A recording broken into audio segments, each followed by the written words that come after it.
So we all know by now, Nico's a Bruin. I don't think it's lasting very long.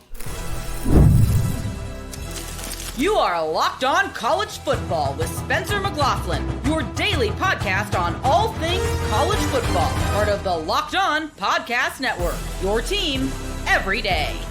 Welcome, everybody, to another episode of Locked On College Football. I'm your host, Spencer McLauglin. Thank you so much for making this your first listen or your first view every day. Part of the Locked On Podcast Network, your team every day and your daily source to stay up to date with the biggest, craziest stories in this, the greatest sport on planet Earth. Madden is back to the Bruins. Yep, that's a thing. Tennessee's quarterback might be coming from, you guessed it, UCLA. And why on earth is North Carolina hosting Jaden Rashada? That's all on today's show, which is brought to you by our friends at Monarch Money. Take control of your finances with Monarch Money. Use code LOCKEDONCollege at monarchmoney.com for 50% off your first year. Zach Anderson-Yoxsimer of Locked On UCLA is here. So now both the Iamaleava brothers are at UCLA. We'll get to Madden's return and what that means later, but I don't see this Nico to UCLA situation working out in the long run. He has 3 years of eligibility left, Zach. He's obviously going to use at least one of them with the Bruins, but you would think. Yeah,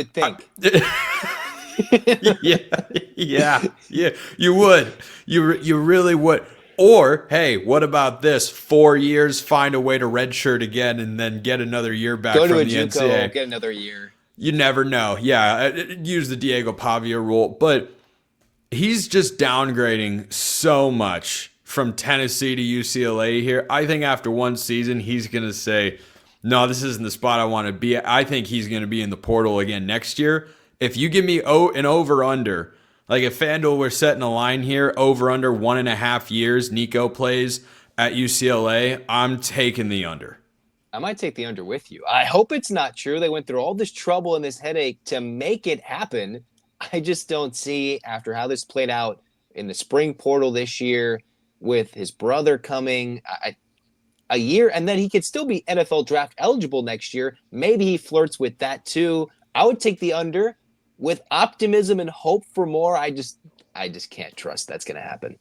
Yeah, there's just been so much craziness and uncertainty. Like, what gives you, if you're somebody out there, and certainly someone will have this opinion, it's not impossible to be sure, what gives you the confidence that he's going to be the Bruins starter for the next 2 or 3 seasons? I mean, I think the introduction of Madden certainly reduces that possibility even more so, but this is a guy who certainly has NFL potential, but we also have to remember, Zach, nice to see you crystal clear, by the way. We also have to remember that this is not someone who's anywhere close to being a finished product to go to the NFL. If he were to get taken in the 2026 NFL draft, Zach, after 1 year at UCLA, that would be a Jordan Love situation where it's a draft and stash. That is, we're taking you because of your traits. We're going to sit you behind someone for several years. Could he handle that, though? Let's be real, Spencer. Could he handle sitting and being stashed? Barely at Tennessee. Well, he could barely start. Hold on. Which he are you referring to? You talk about Nico or you talk about his dad? Those are two different people, my man. They are two different people, but they might be one and the same based on this situation. My goodness. I mean, they share the same name. It is Nico Jr. Yeah. You make a valid point about sitting there. I think that's the only way you could wind up in that spot. I just don't know how, like, all this to me kind of comes back to Tino Sunseri. If he's a great offensive coordinator and can elevate UCLA's weapons they have around him to make it at least closer to what he had at Tennessee last year, then he would have the chance to markedly improve. But this is a guy who's got physical traits to go to the NFL, but now he's going to a first-time offensive coordinator with weapons and an overall team and program not as strong as what he just had. He's not able to make himself into an NFL draft pick in a better way at UCLA than he did at Tennessee. So I think there's some risk, and I think that's another component why I just land on, I think this is a 1-year stopgap, and he goes there because he's got to play football somewhere. He'll be in the Big Ten, showcase something. He'll probably get plenty of chances to throw the ball, given what Indiana's offensive philosophy was, which is where Sunseri comes from. But what do you make of all that?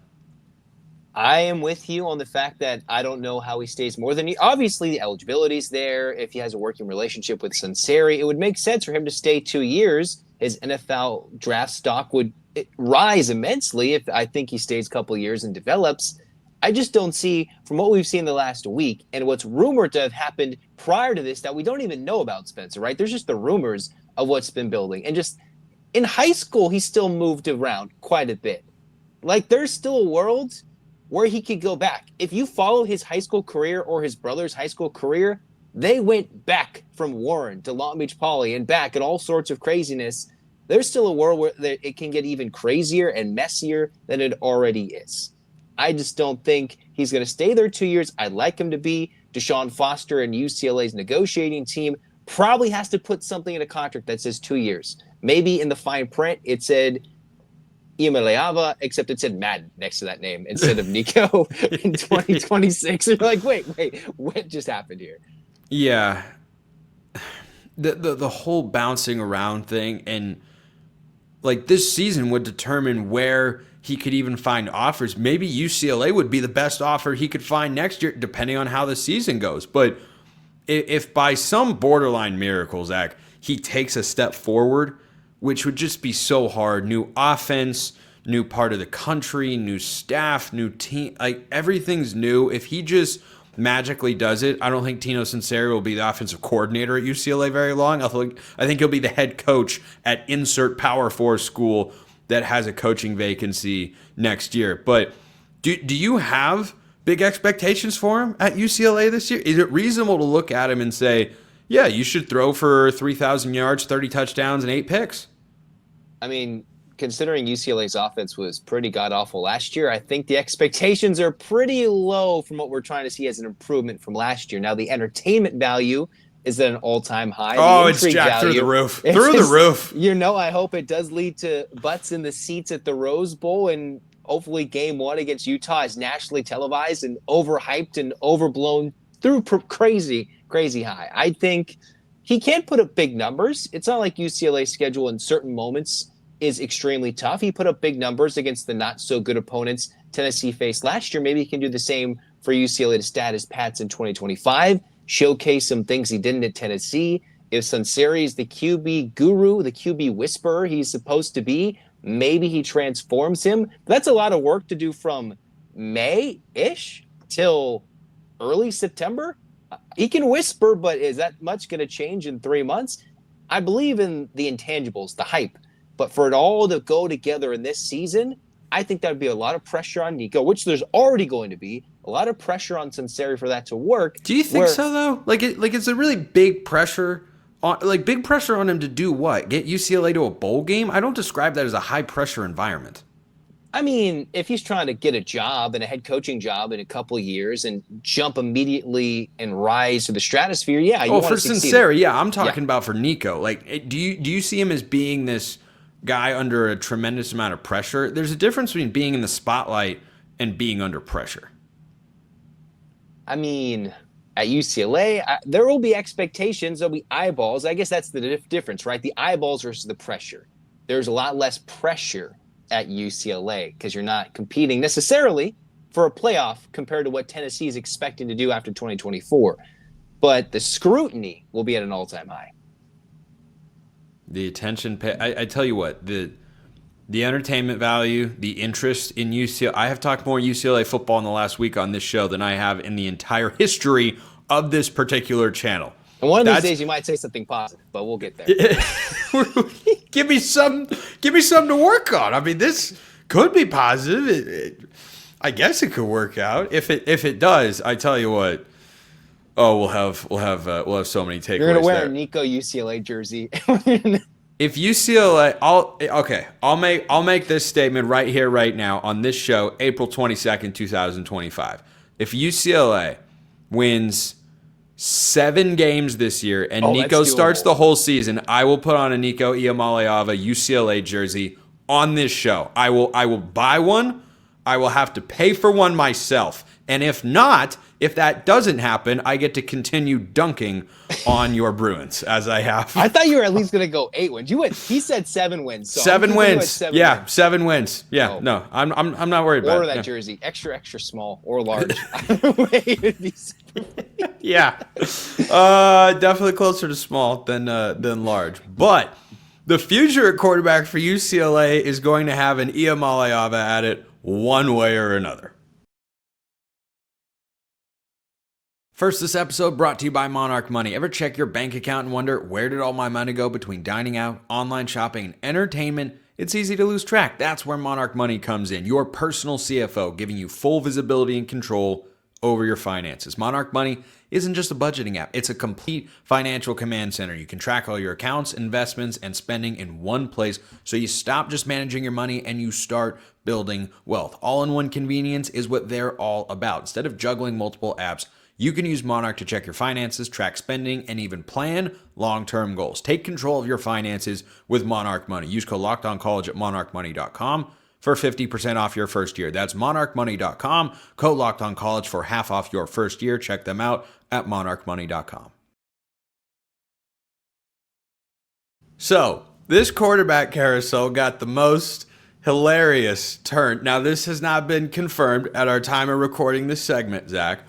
Reportedly by, I believe it was Chris Lowe over at ESPN, Tennessee is going to add, who is it? Yes, Joey Aguilar, a transfer quarterback from UCLA, which is the most hilarious twist that this saga could have possibly gotten, and here we are.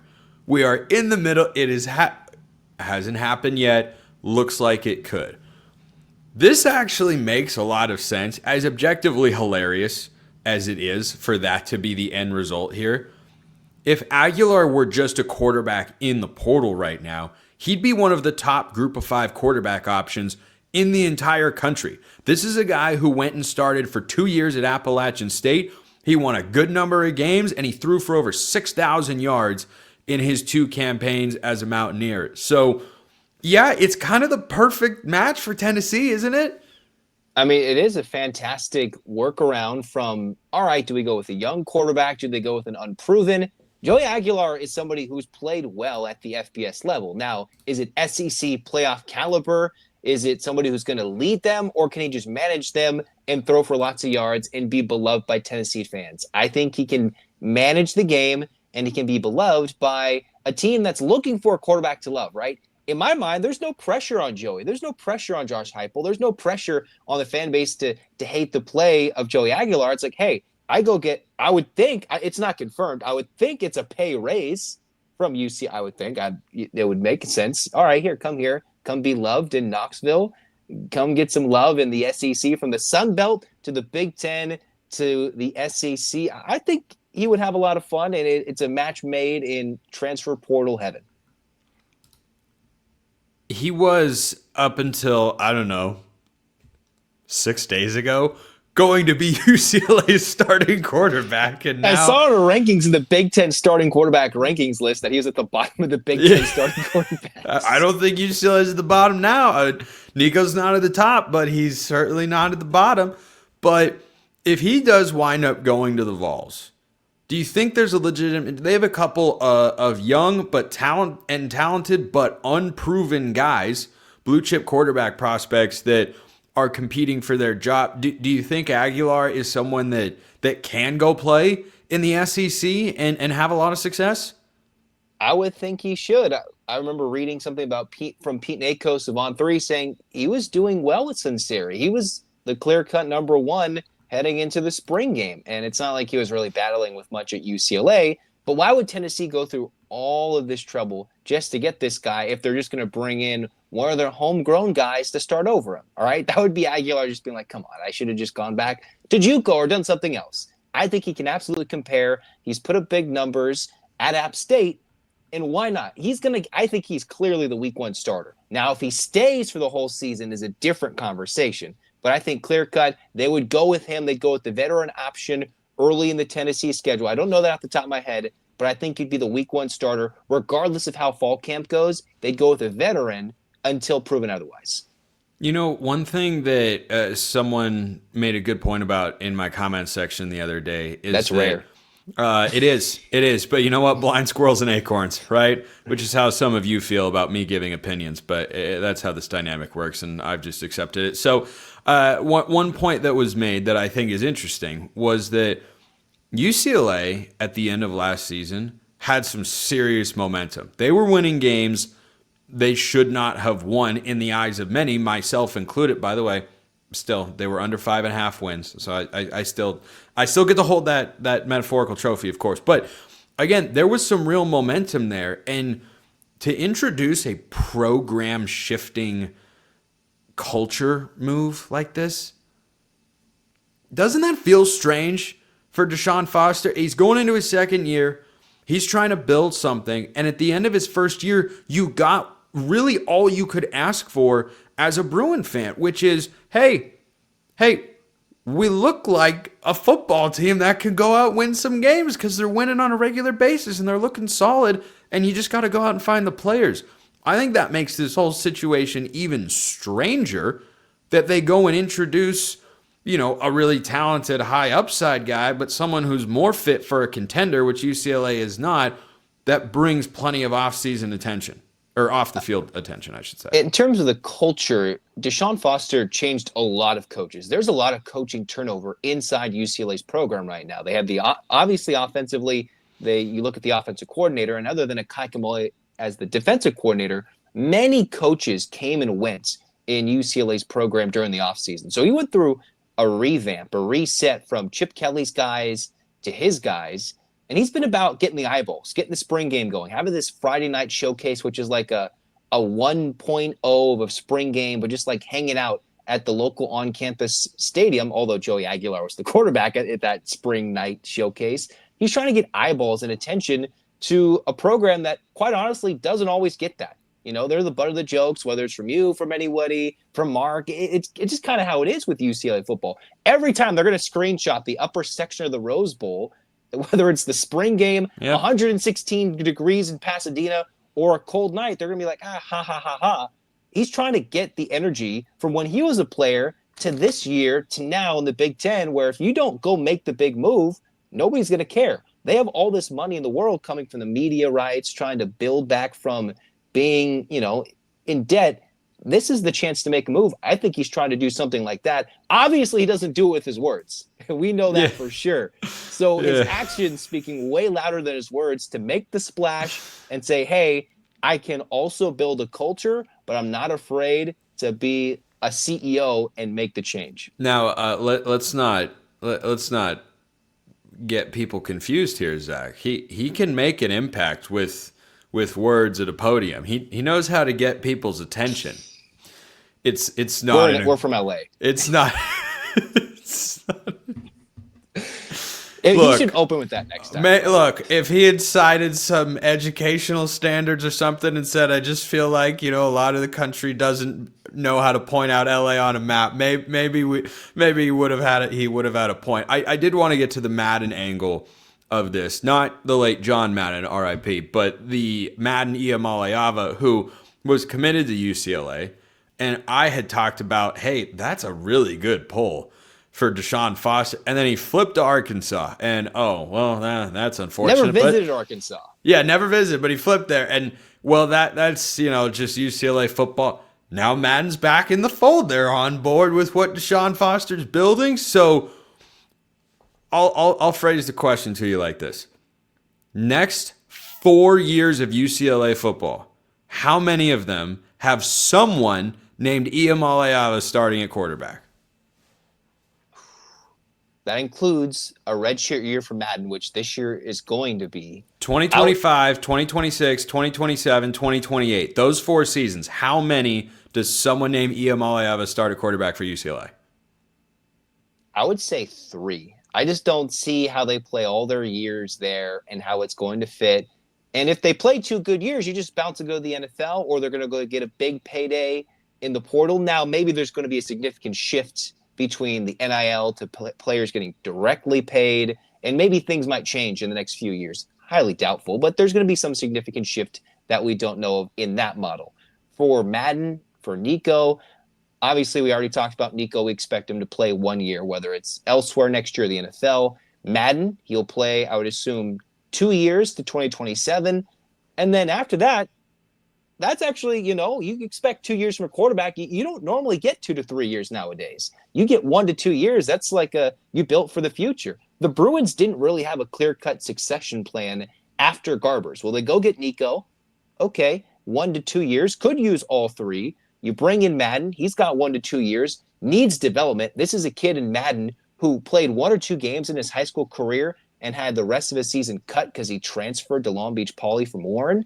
So he could be 2 to 3 years removed from playing an actual football game by the time, if he does, start at UCLA. The saga continues. Weird Al Yankovic wrote a song called The Saga Continues. It's really funny. Check it out. This whole situation, kind of hilarious. Zach Anderson-Yoxsimer, locked on UCLA. Great as always. What is North Carolina doing? I'm going to try and explain it. I don't know if I'm going to be able to.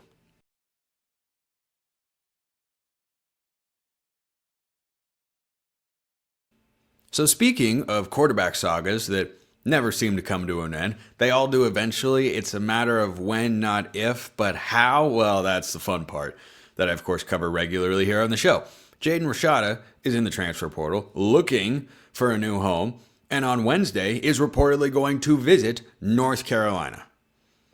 So the Tar Heels just brought in Gio Lopez and gave him an NIL package in the $1.5 to $2 million range. That's your starting quarterback. If you know that and you're North Carolina, I don't know why Jaden Rashada makes a lot of sense. He just went to a place where he could have waited, developed, learned from veterans, and competed to be the starter, and he decided, I don't want to be here anymore. That's what he did at Georgia. He could have waited, learned, and developed behind Sam Leavitt, who beat him in the starting quarterback job down at Arizona State. He didn't want to do that either. So if his history is telling you, I don't want to sit and wait, I want to go play, I don't think this makes sense for either side. What Rashada should do is figure out a way to go to a school that allows him to play right away. Because right now, his value has dropped precipitously since he was a high school recruit in the class of 2023. And a big reason for that is he hasn't played. He hasn't played a lot of football. He's attempted less than 100 passes in his entire career. He's mostly been sitting and watching. Now he's been around college programs. He's been around a couple of different offenses. He's been around some really good quarterbacks and coaches. So it's not as if he has no football information in his head. It's just that he hasn't had the opportunity to go play. If he really wants to be a Power 4 starter one day, the school that he was reportedly looking at last week that I think is a good fit is UConn. UConn would be an awesome fit. That would be interesting. I would be really intrigued to watch UConn football, not basketball, football. I would be legitimately intrigued. Their head coach, Jim Mora Jr., might have aspirations to return to the Power 4. He's a former head coach at UCLA, has been around the sport for a very long time, just had a really good season with the Huskies football program, by the way, who are an independent along with Notre Dame. And that's a rarity nowadays in college football, but UConn has that. So if he were to go there and play, you would bring interest and intrigue to the program. You would have a veteran presence at head coach that could help get Rashada football-wise on the straight and narrow, playing and learning the game and developing, still has all the physical tools to be a great passer. Not like he's had some injury history that's preventing him from becoming a capable quarterback in college football. He just needs the experience. And UConn's not a long-term development program where they're looking. It's a Kansas-type football program before Lance Leipold got there. It's a Kentucky football program basically every year. Just give the fans something to watch and maybe go enjoy on a Saturday a couple times a year before basketball season starts. And then the fans will really get dialed in. That's what UConn football really is to me. And so Rashada would be an intriguing ad. He could get a chance to play. But at North Carolina, He's not coming in beating out Gio Lopez, who's played football. I know is at the Group of 5 level. Sunbelt's a good conference. Sunbelt, Funbelt is the rule here on this show. That's a quality Group of 5 conference, and Lopez is not leaving a starting job there with Jaguars to go be a backup. That's my sense. So that's the first reason I don't think that's a perfect fit. The other reason is from the North Carolina angle. Bill Belichick made his entire career on being the grumpy old guy who puts his foot down, enforces the rules, do your job, do it this way, no drama, no nonsense. He wanted to trade Brady, all this stuff, right? How in the world does that vibe with where Jaden Rashada is at? A guy who has bounced around, a guy who has not had any sort of consistency and is seeking that. Do you think Bill Belichick, who's learning college football on the fly, by the way, wants to come in and be a mentor like that to this kid? And is North Carolina really the best opportunity offensively with their staff to go and succeed if you're Rashada? I don't see this fitting. It doesn't feel like there's a cultural fit. I don't know that there's a football fit, a career fit, a timeline fit, any of it. I think if he were to wind up at North Carolina, I guess I understand why they're bringing him in, because Brown, who had transferred in from Purdue, the quarterback that played a bit last year, Ryan Brown, he transferred out and feels like someone who could go to a G5 place and thrive because he's super duper athletic.